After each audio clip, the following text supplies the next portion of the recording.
عزت دو، عزت دو، عزت کرو، عزت پاؤ. Give respect get respect. آپ نے ایک مثل اور بھی سنی ہوگی، با ادب بامراد، بے ادب بے مراد. اصل میں ادب، عزت اور احترام ہر انسان کا بنیادی حق ہے. یہ خوشگوار تعلقات اور ایک اچھے معاشرے کے لیے بہت ضروری ہے. آپ لوگوں کی عزت کریں گے تو لوگ بھی آپ کی عزت کریں گے. چاہے آپ کسی سے اتفاق کریں یا نہ کریں، عزت و احترام کا دامن ہاتھ سے نہیں چھوڑنا چاہیے.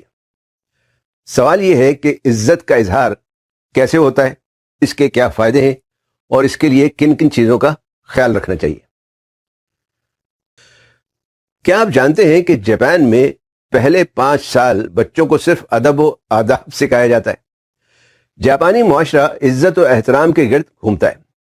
روزمرہ کی زندگی میں جاپانی ایک دوسرے سے اتنی عزت سے پیش آتے ہیں کہ ایسا لگتا ہے جیسے سامنے والا جو ہے وہ کوئی بادشاہ ہو.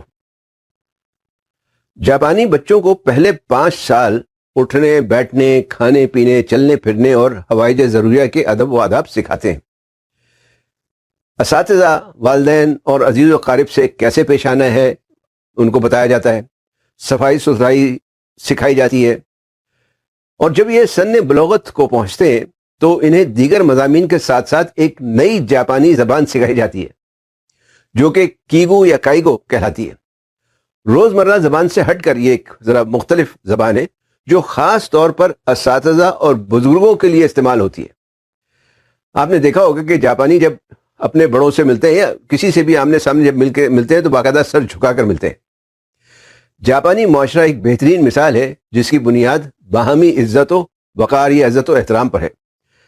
اور شاید یہی وجہ ہے کہ جاپان کا شمار دنیا کے بڑے اور ترقی یافتہ ممالک میں کیا جاتا ہے.